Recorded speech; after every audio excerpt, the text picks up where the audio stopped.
You guys, I have to admit something. I was really wrong about Wuthering Waves. I really did not have a good take in my last video about gacha games where Wuthering Waves was one of the targets of my criticism. It's just that I wanted to talk about gacha games and why I did not enjoy it that much. It wasn't really received well with the most open arms. The video itself had pretty terrible arguments. I was always using Zelda's Breath of the Wild as the main point of the video, but I still do stand by with some of the points I made in that video, like wanting a lot more character customization and wanting more ways to interact with all the characters is a pretty valid reason to criticize games like Wuthering Waves and Genshin Impact. But the video was still pretty unreasonable, and I gotta say, it wasn't my best work yet. Because of that, I decided to give Wuthering Waves another go. Not Genshin though, that will be for another time. I have already played it a fair bit, so why not try it again? I saw that Wuthering Waves had its 2.0 and 2.1 update, and since I had nothing to do, I checked it out. I played through the whole available campaign and here we are. I spent another 60 to 70 hours on the game. I logged in every day to grind a bit and I ended up loving it.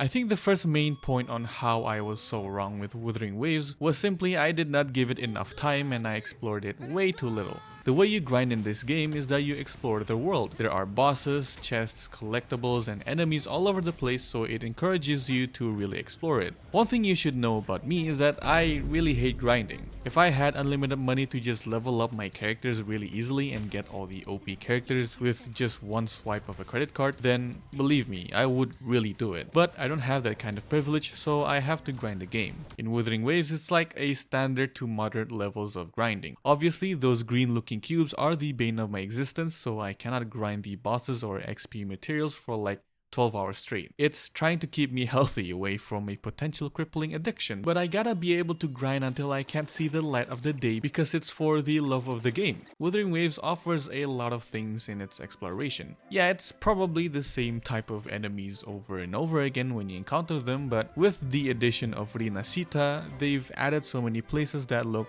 absolutely breathtaking and gorgeous, with new challenges, puzzles, new bosses, quests, and puzzles and puzzles and puzzles. It's a lot of puzzles. I actually didn't realize that after I started Wuthering Waves again that I actually have to grind bosses to ascend my resonators. I completely thought that the only way to grind my characters past level 40 was just to keep rolling for the characters, and yeah, I'm pretty dumb. As soon as I knew how to grind for materials in this game, it automatically became a lot more fun. I don't know why, but it feels like the first Descendant. When I was trying to figure out how to grind for certain materials, I need to do certain missions, challenges, and bosses. That's where I found the fun for the first Descendant, which goes the same for Wuthering Waves. There's a variety of bosses which some are hard and some are way too easy for me, but grinding for them is actually kind of fun. Fighting bosses and giving yourself a bit of a challenge, even when your character is at a good level, is fun. I severely underestimated the combat system in this game. I complained about it last time, but now I got the hang of it and it's a really fun combat system.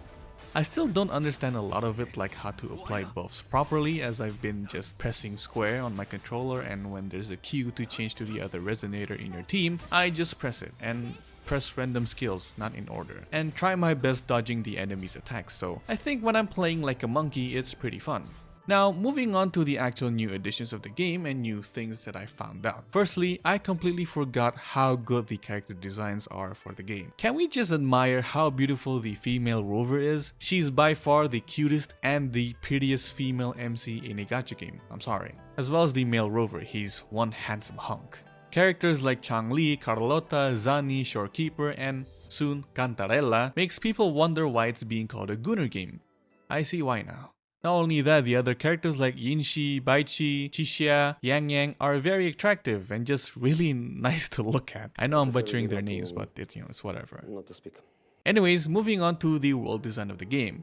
The game's setting and places look absolutely stunning. Huanglong was an okay place. I didn't really like it that much since it's barren, it's all gray, and a post-apocalyptic world that literally every other gacha game has ever done. And the exploration, you can only walk. You can't do anything like flying or whatever. But as I progress further into the main story, we go to a place called Mount Firmament, where the Sentinel of Yinzhou lies, and the place is just covered in eternal snow. This place looks great, much more colorful than Huanglong. This is where we meet Changli and Yinxi for the first time, and they were fantastic. I absolutely love the main quest in Mount Firmament. The story is, I did not pay attention, but the quest was really fun. From what I remember, the story is that Mount Firmament was trapped in time and we have to find a way to resume the time. The world design in this whole journey was incredible. So many good level designs and puzzles that were really fun to solve. Also, the final boss at the end, holy shit! I remembered when I first did this boss, I nearly died and it was an actual tough boss battle. But it was really fun. Anyways, that was great. Then we move on to Black Shores. Remember Alto and Encore? Well, Encore is not there, but there is Alto, which is something that not a lot of us wanted, but he is there nonetheless.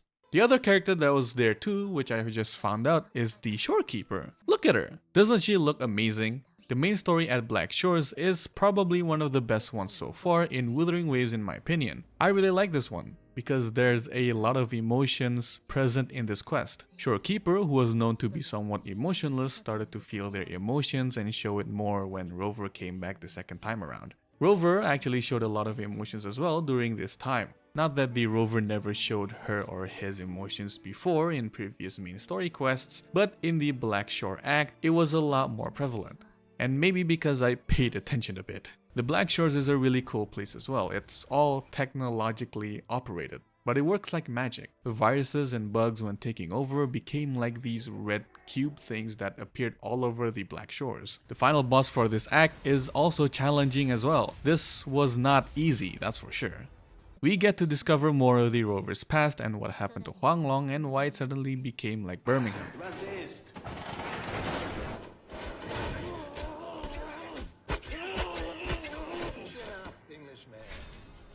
At this point of the game, I was already enjoying it so much. I haven't gone to grinding yet, that's why the game was very enjoyable.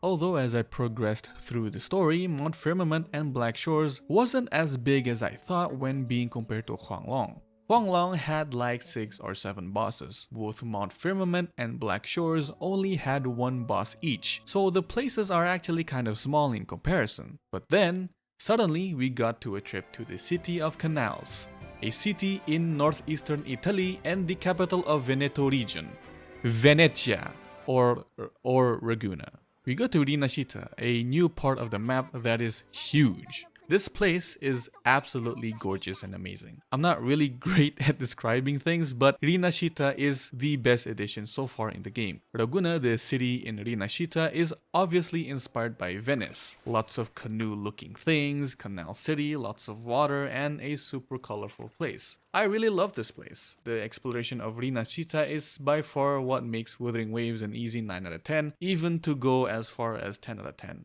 The music, oh my god. One time you're in Ragusa just seeing the locals dancing along with the echoes, having a wholesome time. Then the next you're going through Nimbus Sanctum in the night and it hits you with the hardest choir pieces of all time.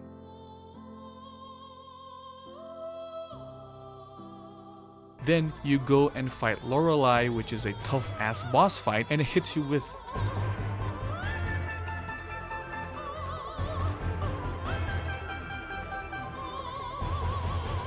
this music is a masterpiece. In Rinascita, it also allows you to fly.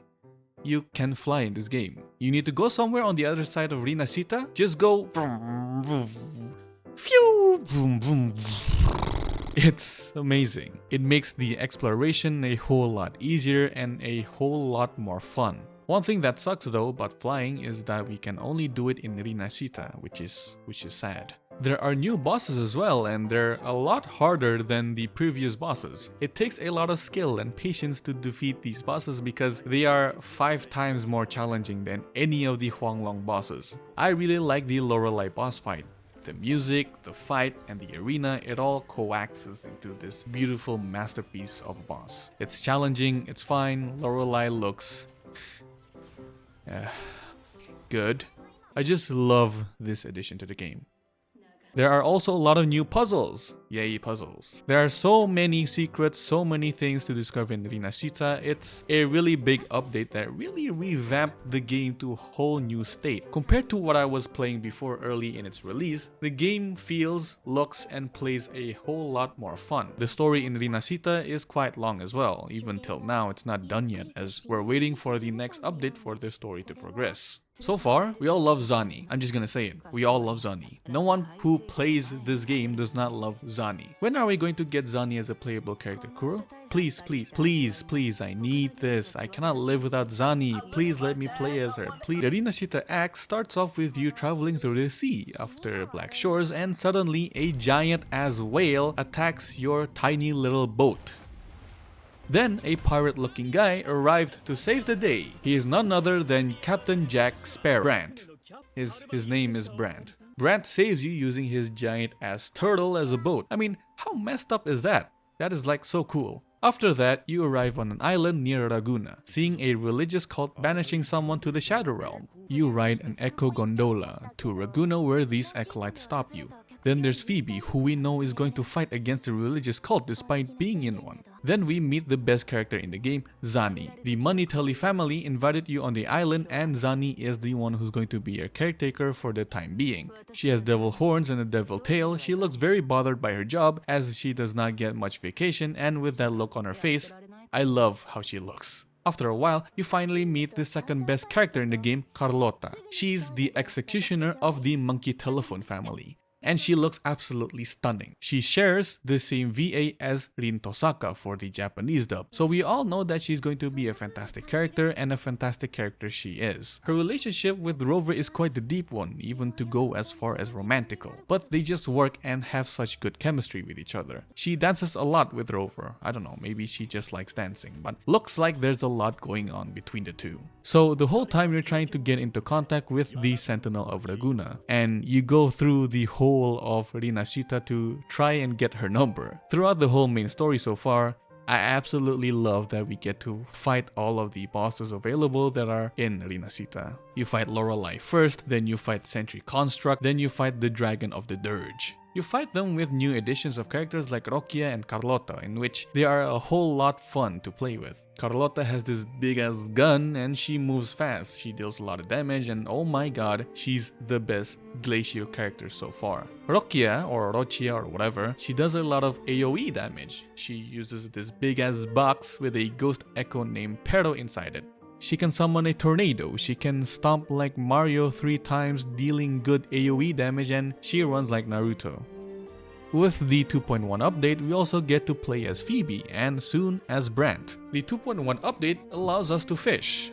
Fishing. We can fish in this game now. Other than fishing, Phoebe, luckily I pulled her and she is amazing. A lot of DPS, can stun enemies, her outro skill does this spinning light of death, and a 10 out of 10 character. I'm really excited for Brant too. We can use him briefly during the fishing event quest against a Phantom Lorelei. He seems fun to play as. This whole part of Rinashita is just a masterpiece. It felt like a whole new game as soon as you step into this different part of the game. No wonder why I played it so much in these past few weeks and got addicted. It's such a good game that I can't believe I put it off for a long time. So I was really wrong about Wuthering Waves. I'm going to throw all my criticisms from my last video out of the window and just really enjoy the game. It's so refreshing and it's so fun to play Wuthering Waves. I'm really actually enjoying it a lot. I love the new additions, I'm slowly getting better at the game, and I love the character designs, and I just hope that Wuthering Waves can keep this up. I'm excited about what the future updates will be, what will be the continuation of the story, and the new characters that they will add. It shows a lot of promise with this game, and I'm really happy that the standard for action RPG gacha games are getting higher and higher each time. It makes me excited for the new ones that are going to come out, like Arknights, Enfield, and Ananta. I really can't wait for all the new things. But that is all, I'll see you.